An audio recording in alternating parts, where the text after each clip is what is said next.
Hello and welcome to Football Talk by the Two Point Inversion. My name is Dylan Jackson, and I'm joined by Steve. Steve, how you doing today? Doing well, man. How you doing? Doing good, doing good. I'm excited to launch the site in March. I'm excited to start this podcast feed, and we've got, as the title suggests, some football talk, and we'll kind of start off with talking about really this off season's quarterback situation.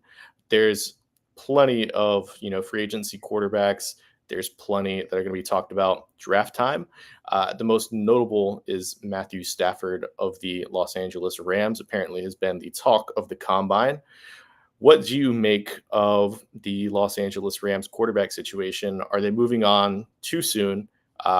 Should they actually make a move, or how do you view that?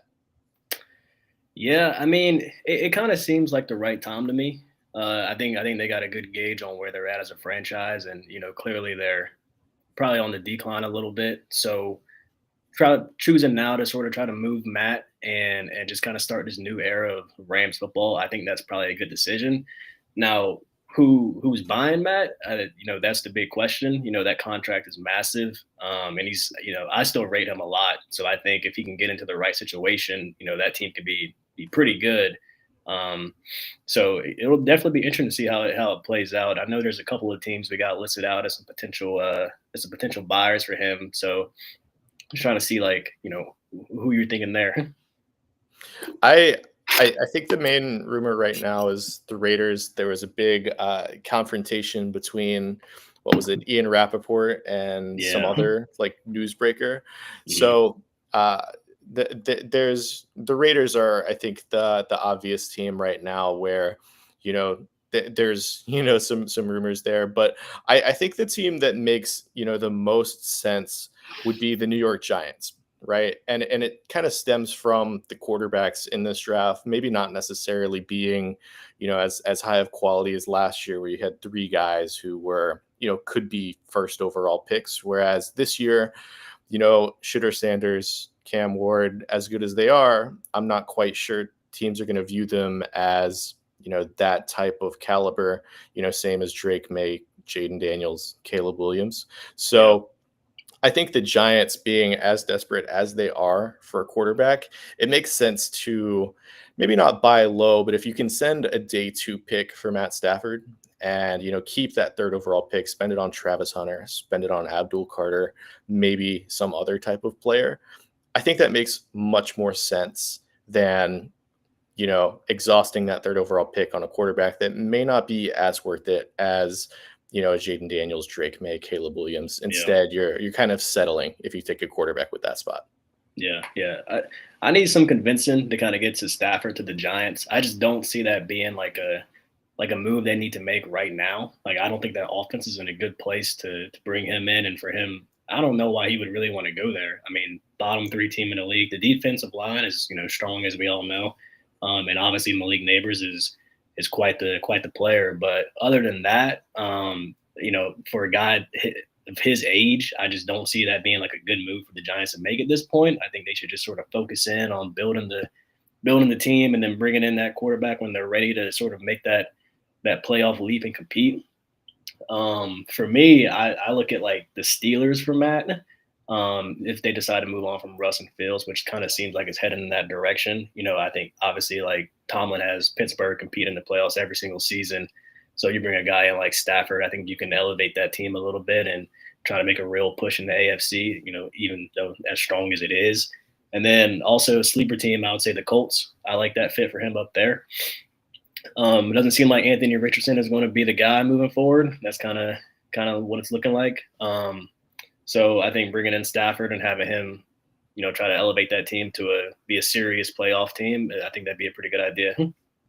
Yeah, I think the Steelers make a lot of sense for Matt Mhm. Stafford, especially because they haven't really had top end quarterback play since really several years before Roethlisberger retired, Right. right? Yeah. So to not only bring that in, but you'd be able to maximize George Pickens. They're probably going to have a completely new running back room this year, and that offensive line is actually really talented. They have Yeah. Broderick Jones, they have Troy Fatanu, they have Zach Frazier, the center, who looked really good when he played this past year. So I think that does make a lot of sense, actually, the Steelers. And it doesn't seem like they're too committed to any quarterback, bringing back either Justin Fields or Russell Wilson, especially. It feels like Russ has kind of burned his bridge there. I'd be interested to see if he goes to a team like the Raiders if they don't land Yeah. Stafford, where there's the familiarity with Pete Carroll. They're going to have to build up the run game because I think they were dead last in rushing efficiency this past year. But Mm. you have that familiarity with Pete Carroll, and I think that would be an interesting fit for Russ. But going back to Stafford, yeah, like you said, I think the fit with the Giants is more predicated upon the desperation of a coach and a GM who are Very valid. like just searching for answers, honestly. And it's I wouldn't want to be in that situation where you have a third year GM or maybe a fourth year GM and a third year coach where they have 1 year of success, but it's the writing's on the wall. Where it was kind of like Eberflus in Chicago this Yeah. past year, where he was on the hot seat immediately. Didn't start out well. I think he lasted 11 games into the year and then fired. And I don't think you want to draft a rookie quarterback into that sort of situation, especially the New Sure. York, as talked about as the Shador and Malik Neighbors pairing would be. Yeah. No. Yeah, So I agree. yeah, I think are there any other kind of quarterbacks, maybe Justin Fields, maybe one of the two rookies who you think could kind of make a name for themselves, this coming year? I say make a name for themselves, but kind of break out in a way they haven't been able to previously. Yeah. I mean, that Fields is a great shout for that. I mean, he would probably like if I'm the Giants, I'll probably look at a guy like that. See if we can kind of bring him in, elevate the run game at minimum, and then you at least have a shot at trying to revive a guy's career like that.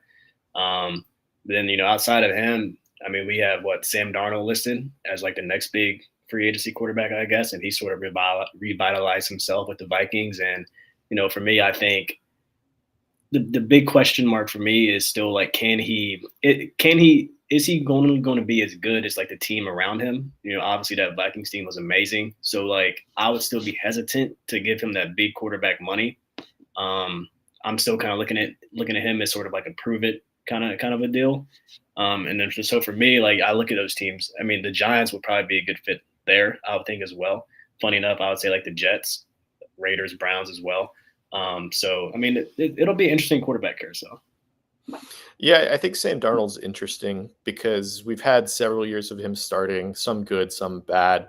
This Yeah, past year was really interesting. Like he had as good of a supporting cast as you get in the NFL, really, with like Jefferson, half a year of Hawkinson, yeah, Aaron Jones. The offensive line got worse with injuries, but that team was still really good, right? hmm Uh, I think that maybe the Sam Darnold thing is heading towards a you know uh, I'm trying to think of the name, Daniel Jones type of contract where you get two, maybe it's a 4 year deal, but two of those years are kind of not guaranteed, and with that they're able to whoever signs him is able to get off of that deal after 2 years, almost like how the Falcons are with Kirk Cousins at the current moment, yeah, where this sure, year is pretty much fully guaranteed for Kirk, but after that, there's very little guaranteed money.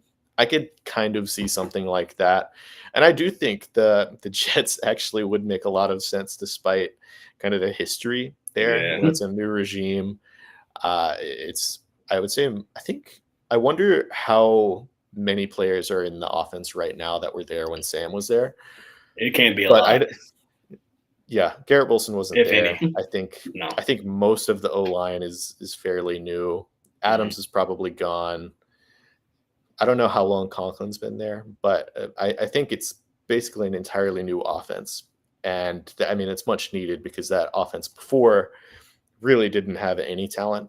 Um, but yeah, with that, we'll kind of move into the next segment, and we'll talk about some of the running back talent, um, really in the draft, in free agency, and I kind of want to approach it from a team building perspective, right? Last year, we saw many running backs. There's three in particular that come to mind with Saquon Barkley, Derrick Henry, Josh Jacobs. They all performed really, really well after signing pretty substantial free agency deals in all three Yeah. cases, where Saquon, I think it was 12, 13 million, somewhere in that range. And I think the production that he provided was much better. Derrick Henry, I think, was around 10 million, same deal. Was significantly better than what I certainly anticipated Derrick Henry providing the Ravens. And, Josh Jacobs as well, like he did very well. He was almost the engine of the offense for Green Bay, right? Yeah, Do sure. you think that, you know, teams seeing the success of those three guys in particular, it's almost as if the pendulum has kind of swung, more in running backs' favor in terms of, okay, maybe we will be more willing to give a second contract or spend a top 10 pick on a guy like Ashton Genty. Yeah, no, I would say for sure. I mean, I think the one thing there though is that these guys who have kind of who are making that swing in the pendulum, Henry, Jacobs, Saquon. I mean, these guys, probably barring Jacobs, they're the best of the best at the position, right? It's like them, McCaffrey, of course. So I think it's like a little different. I think you still want to be, a little hesitant when it comes to giving them like those massive contracts. But I think the guys who like for sure are deserving, yeah, I mean for sure pay them. Like us, like the Panthers with McCaffrey, we should have paid that guy. I mean, he's stupid good. You keep talent like that around, like he can easily, change the trajectory of your team. Um, but then and then same with the same team, like Chuba Hubbard, like the contract he got this season, that's a nice team friendly deal. And so I think obviously you see like the success of the other running backs around the league, and maybe that made it a little bit easier for them to say, yeah, okay, we can commit to this guy for the next 2 3 years, and when the time comes to move on, like that time will come. But for now, like they at least raise the floor of like how good your offense can be. Yeah, I kind of view it as almost like an accelerant of the offense, where it's like if Yeah. you have a good offensive line already, if you have a good infrastructure that exists, like that's kind of the difference between Saquon Barkley behind the New York Giants offensive line and Mhm. Saquon Barkley in a backfield with Jalen Hurts behind the Eagles offensive line, right? Right. Like you see the difference in not only like total yardage, over 2,000 yards is incredible, especially in today's NFL, but the efficiency at which Saquon was running the ball, right? And that Right. goes with Yeah. Derrick Henry, Josh Jacobs as well, where it's just down to down. There's more of a threat, if you can put those guys behind a really good offensive line. And I mean that's an easy thing to say, right? Better offensive Yeah. line is going to equal better running back, right? Right. But Yeah. it's also Exactly. like I feel like these guys are marginally, like statistically significantly better than an average running back behind the same offense. Like if you look at Miles Sanders, 1,300 yards, I think is what it was behind the Eagles' offensive line 2 years ago Sure. versus Saquon. Like it's night and day, and that's saying something. Like DeAndre Swift, even behind that Eagles offensive line, was not Mhm. close to what Saquon Yeah. was, right? And he had a good year last year. It's just I think that the talent of these guys, especially like top of the top, I think that kind of weighs heavier than if you just have an average guy. And I think that type of spending that type of money on a guy when you already have established talent up front, I think that really helps things. Yeah. 100%. I mean, these guys are gonna be the bulk load of your offense, so like you should not be scared to give a guy like that a nice hefty contract, right? Right. Yeah. And I think it's going to affect the draft in some Hmm. sense as Yeah. well, where it's you have Genty, you have a lot of different running backs this year, whether it's like Amari and Hampton, Dylan Sampson is one. A lot of people like Caleb Johnson, Yeah, the Travion Ohio State Henderson. boys. Yep. I think, yeah, those guys are good, right? And I think, between the success of like Gibbs, Bijan, I think people are more willing to draft running backs higher because, you're seeing the effect of like a well utilized running back, behind not only these offensive lines, but the Falcons' offensive line hasn't been as good in recent years as they were like late 2010s when Chris Lindstrom was on a rookie Sure. contract, Yeah. right? Um, I think that type of, I mean, people know how good Bijan is, right? I think, I think people are kind of starting to come around to the idea of running backs being more important than what we've been talking about them as for honestly the past half Yeah. decade, full Yeah. decade, right? Well, I mean, look, like I think everyone has always known you need to run the ball to be successful. And I mean, we had that stretch, like you just said, over the past half decade where throwing the ball got cute and everybody wanted to have the next Kansas City Chiefs offense. And now we're kind of swinging back to where they're like, oh, okay, yeah, running backs do matter. They are important, and Yeah. they definitely deserve a second contract as much as anybody else. With that, we'll kind of transition into draft talk a little bit. That we'll talk about this first player here because there's been a lot of kind of interesting discourse around Luther Burden in particular. He hasn't really been talked about in the first round lately. I think Mel Kiper was the one that said, the lack of production Yeah. that Burden saw in 2024 is going to lead to him maybe sliding out of the first round entirely. And neither him nor Daniel Jeremiah had him in the first round of their mock drafts. And those are probably the two kind of most, I guess, closest to what actually happens in terms of like mocking the actual Sure. draft. I think it's interesting to see like Burden was a consensus, at least top 10 pick going into the year. And I really think his play didn't get much worse year to year. It's just the production dropped off alongside the quarterback play. Yeah, no, I agree. I mean, going in, he was probably wide receiver one on like a good, at least a hefty amount of boards. And like you said, like I went back and I watched him, as we prepare for this podcast, and like he's a smooth player, man. Like he kind of fits that mold of what like these wide receiver ones are looking like coming out of college now. You're not to compare him to these kind of players, but your Jamar Chases, your Justin Jeffersons, like the way he plays, like that's kind of what they look like, light version, if you get what I'm trying to say. So yeah, I don't see like how he's fallen off so far. I mean, sure, the production did take a slip, but I don't believe that Mizzou team was that great. Correct me if I'm wrong. Uh, and I remember seeing something about him saying that the other wide receiver on this Missouri team, the name escapes me, that he kind of took the shine away. But I think that the talent is still there. Like the guy can play. Yeah, I think he's still, I mean, even with the drop in production, like one of the most productive players in college football. Like I say productive, but what I mean is electric in terms of you get him the ball and he's going to, do something with it. He's incredibly shifty. I think his like change of direction is just elite. one of the best in college football and really one of the best, receiver prospects I've seen. I don't like throwing like huge lofty comparisons, but he does remind me of Jamar Chase after the catch a little bit, where it's just get him the ball, whether it's a screen, slant, sweep, whatever it is.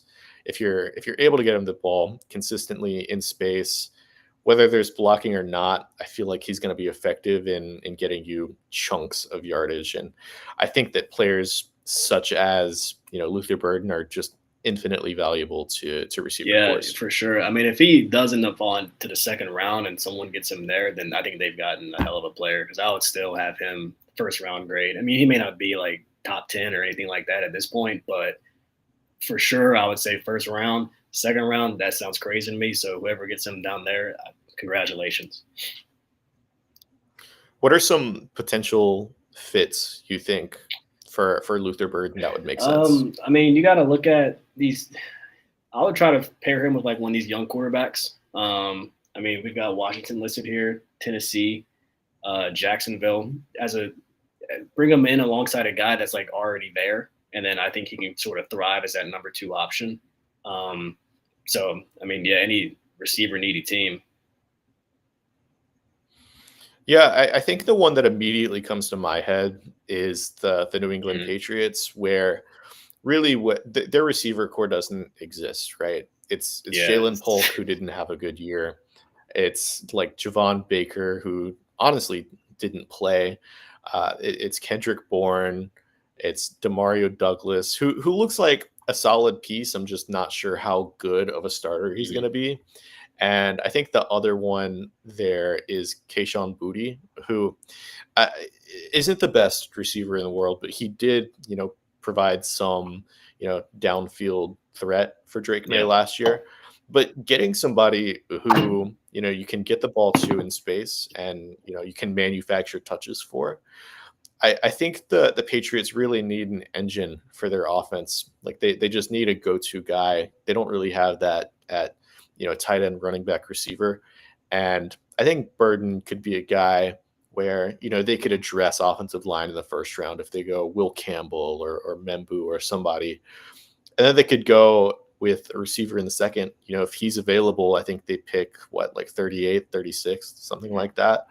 If he actually is going to make it to the second round, I think he makes all the sense for the New England yeah, Patriots. 100%. I'm with you on that one. I mean, this is a guy that I think would have like true wide receiver one potential. So I mean, if you can get that in round two, do it. Run that card in. Another player that I wanted to talk about was Josiah Stewart from Michigan. And I've been studying him for the draft guide that we're going to publish under, the 2-point conversion.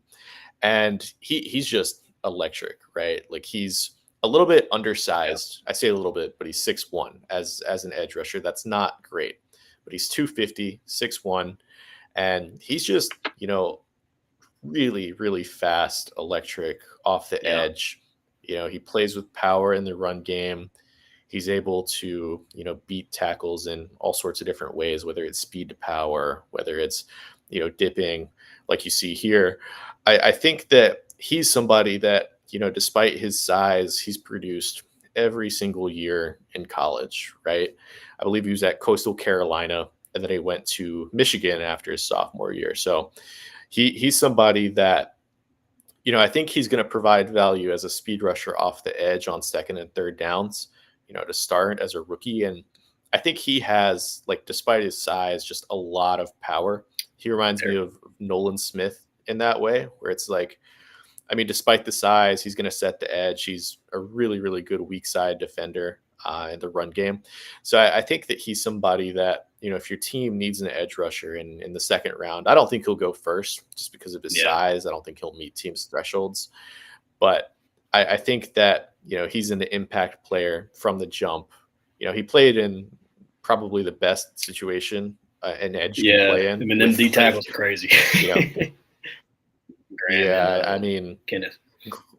Graham and Kenneth Mhm. Grant, like those two guys are really talented, and I think that it's obviously an ideal situation for Stewart having basically a one-on-one every single time he's coming off the edge. But he had an incredible PFF grade as well. Like his pass rush win rate is 27%, which is just Yeah. absurd. And it's not like he's playing against Oh nobodies yeah, no. with, I mean, it's Big the Big Ten. Ten, Mhm. and that's very, very talented teams. Played against Texas non-conference, so I think that he's somebody that I think he'll just provide a lot of value from day one as kind of a speed rusher off the edge. Yeah, I think going into year two, year three, he's going to provide more and more value, in the run game, and could eventually become a three yeah. down guy. I hear you. I did watch that Texas game today, and I mean that Texas O line was swallowing him up. So that size definitely is Yeah, concerning. I mean, he looks like a DB out there, especially rocking that zero. but I mean, the talent is yeah. obviously No, if he can get off as quickly as he does, I mean, it's there. Yeah, I think it's really going to come down to fit with him. Like you can say this about any player, or especially on the edge, where they're gonna perform better if they have like a really good, defend like inside defender alongside them, just to take up space, allow for one-on-one Yeah. opportunities. But I think with Stewart, it's like he's just so efficient with how he's running. And you mentioned like he got swallowed up by those Texas guys. Like, I mean, Kelvin Banks, first Yep. round pick, Cam Williams, probably a day two guy, I think, on the other side. So, I mean, there are questions about the size, and he's probably the smallest edge rusher at the combine.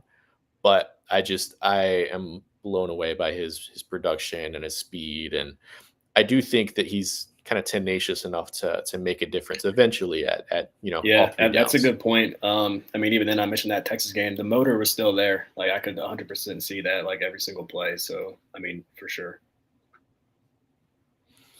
Let's talk about one of your guys, Benjamin Morrison, the corner out of Notre Dame. I'll let you take the lead Yeah, on this one. interesting prospect here. I mean, he's fallen off a little bit on the draft board. I think mostly due to injury. But he had a strong into that 2023 season, beginning of this 2024 season. Ball skills are really good.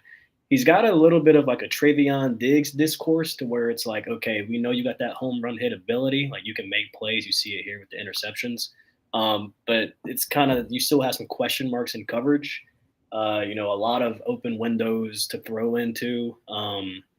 But I think if you're a team and you need a cornerback, I mean, this guy has the potential to be one of those like true number one lockdown his side of the field type of corners. I think where he's like currently graded, at least, or where it looks like he's going on draft boards in that sort of early second, I think that's kind of like his sweet spot. I have no complaints with that grading. Um, and yeah, I mean, I think he's good. I think he's fluid at the line of scrimmage, but again, like those coverage concerns, I think they're pretty legit. But I like him. I like him as a prospect. Yeah, I think he's really interesting because I mean, you mentioned like he's just a really all around like lengthy Yeah, cover corner. I think he's probably going to be best in almost like a deep zone type of role, like somebody who's going to play cover yeah, four a lot. So maybe a Vic Fangio type of system. So I know like the Eagles don't make a ton of sense. They yeah. They just got drafted like maybe if Slay is gone, like maybe he could be, if he falls to that point in the second round, somebody that they go after. But I mean, they just invested a ton in Mhm. corners. I think that the Panthers make some sense. They have Evero is a Yeah, Fangio guy, and he likes to kind of squeeze things down the field. So I think that Morrison's interesting because I mean, not only that, but you have the aspect of kind of the injury where he only played 7 games this year, right? And he didn't look particularly good in yeah. those games. But I mean, if you kind of take things back to before the season, he was being talked about as a top Yeah, 10 he guy, he was right? kind of in that Will Johnson cornerback one, cornerback two. I mean, excluding Travis, obviously, kind of area. So yeah, I mean, the slip off has definitely been pretty far for him. Yeah, and I think that's interesting because there's a lot of those guys where the fall is Yeah, warranted, right? Like injuries, you don't want to find injuries in the draft because you know that eventually your team is going to be beat up. Like if you look at the Lions this year, they had so many guys that just I mean really their entire defense was injured, right? So you don't want to like actively seek out players who are yeah, already hurt. With that said, it's also an opportunity to kind of find these types of corners where I think corners a volatile position already, right? Like you see guys who are all pros 1 year and then just pedestrian the yeah, next, right? It only takes a few plays, honestly, for sure. that to happen with corners. So I feel like buying the dip on a guy like Morrison, who was talked about as like a, top 10, top 15 corner, I don't think that hurts, especially like he had some rough games, to start this year. Like you look at the grade against what is that, Northern Illinois, Yeah, right? Like that's that's not great. not the best. It's not good. Yeah, with that said, like that means you're going to get him in the second Yeah, round this year, and I think that's it's you don't want to see this inconsistency. You don't want to see the injury history. With that said, like I mean, there's only a handful of corners that are giving you Pro Bowl level play every right, single year, right? So I think like it would be smart for a team like early mid second round to kind of take a look at Morrison, especially if they play that Fangio type for sure. system, and maybe take a Yeah, shot on him. 100%. So we'll get to Matthew Golden, your other guy. Go ahead. Yeah, I mean, this dude, he's kind of had the opposite trajectory of Luther Burden, who we just talked about. You know, a guy who, I mean, I'm not sure Golden was on anyone's draft board for the most part going No. into this season, and now he's being talked about as a first round pick, which is kind of a little bit crazy. And I like Golden a lot. I'm gonna go ahead and say that. I mean, this guy, he is a smooth wide receiver. He can play, strong hands. He's not doing anything crazy out there in terms of like his route running ability, but I mean, he's open. He does his job, and he comes down with the ball when they throw it to him. A lot of Quinn Ewers screw it going and down there somewhere kind of throws this year. Um, but yeah, stepped in, overtook Isaiah Bond as wide receiver one, and just really never looked back. Um, he, yeah, he can pretty much play any wide receiver position on the field.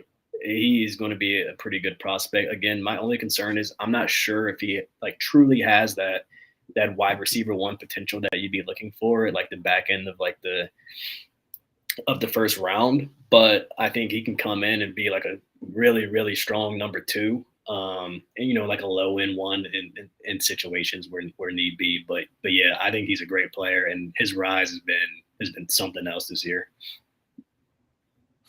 Yeah, he's really fun to watch. I think the most interesting thing, if you look at his statistical profile here, is let's see. If you look at, I guess I didn't pull up his stats for this podcast, but if you do go and look at his stats, his game log, like if you look at his production in particular, it really only starts in Yeah, December of this past year, right? Like up until that point, he was, the wide receiver 2, wide receiver 3 on Texas. Like he didn't really, accomplish all that much prior to this point. And I think that's interesting because, kind of once, playoff time hit, once the conference championships hit, he was just he couldn't be electric, right? stopped. Like no, he was really good. He kind of reminds me a little bit of Chris Olave in the sense that like his role is so versatile across, XYZ Mhm. receiver. You can play in the slot. I think the most interesting part of him is like his downfield threat. Like the body control almost reminds me of, and this is not like a fun comp, but compared to like Burton last year that the Yeah, Bengals took Jermaine Burton, out of sure. Alabama. Jermaine Burton, like I mean, it's very similar in terms of the downfield threat that they provided with the body control with everything, and again, like he hasn't worked out for the Bengals. Like there's been a litany of issues with that. Uh, with Golden, I think it's just if you draft him, he's probably going to go like late first, early Yeah. second, and we talked about some fits with Luther Burden already, right? Do you see any immediate fits with Golden in particular? I feel like it's kind of the same with Burden. But I mean, again, like I was saying, like I think if you have like that wide receiver one in place, and you need another guy to come in and do the job, I think that's who you look at. So like a team like Dallas, they already have CD in place. Like adding in Golden alongside him makes a ton of sense. Um, we have the Chargers with McConkey already there. Like Golden outside of him, that would be a great Yeah. fit as well. So I mean, yeah, those teams come off the top of my head. Yeah, I think those make sense. The one that's really interesting to me, especially with kind of the uncertain futures of some of their receivers, is the Seattle Seahawks, Mm, right? Like you have DK, who I think has a very tradable contract right now, if I'm not mistaken. And I wouldn't be overly shocked to see the Seahawks maybe move off of him this offseason, especially with the success of a guy like, JSN, how good Yeah. he's been as of late. So for them to, Good show. and you also don't know about Lockett Yeah. either, right? So to maybe if they do end up moving off of those guys, I think a player who is versatile enough to fill in either of their roles, any given Sunday, that's really interesting to me. And I don't think they would take him first round. Mike McDonald's a defensive guy. They took a defensive tackle like first round Mhm. last year. I think John Snyder's kind of stuck up in his ways with how he Yeah. drafts players sometimes. Like, I don't think they're a team that would take a receiver Yeah, that'd be first pretty round. early too. I mean, With that said, 18.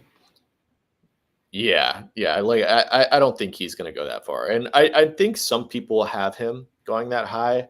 I Yeah, I can't can't get there quite on see that. it, but He was really good, but again, like you them, said, a lot of that production came at the tail end of the season, and I mean, so like the yeah, consistency is a little was a little bit sus, but I mean, you can obviously see the makings of a good player. yeah. I think the more interesting pick is like if they were able to get him at Yeah, 50, right? That's kind of like that would be a really good spot for him where he was really promising, especially at the end of the year. But before that, he kind of didn't yeah, exist, right. for lack of a better term. But with that, is there any kind of final thoughts that you have about any of the guys we discussed? Burden, Josiah Stewart, Morrison, No, Matthew I will Golden. say I'm excited to see how Luther Burden kind of takes over this offseason. I mean, Combine, I'm assuming he's working out. I have no idea, but I'll love to see him out there and see if he can kind of get some of that stock back. And then same thing with Benjamin Morrison. I'm not sure how badly the injuries are still affecting him. So I want to see how he can kind of how he can rally and try to build his stock back up as well. All right. With that, that is our first stream, our first podcast under the 2 point conversion umbrella. I invite every one of you to follow us on Twitter at TP_conversion. It would be much appreciated. Our site launches in March. We're kind of looking forward to bringing everybody an elevated football discourse. We're excited to kind of launch. We're excited to launch our draft guide, which is going to come out in March, April, sometime in that time frame. It's only going to be $1 for a ton of player profiles and all of that. So we're super excited to launch. Steve, do you have any Yeah, words? man, we're excited. We got a lot of big things coming. Everybody stay tuned for that, and I'm definitely just glad to be a part of this team and ready to see where we can go.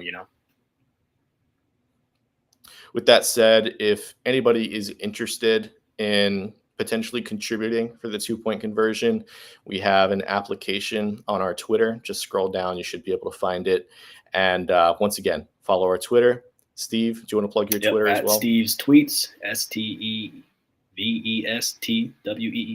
_ All right. And I am at dj.png. And we will be back soon with, some more talk, maybe a combine recap, that sort of thing. But yeah,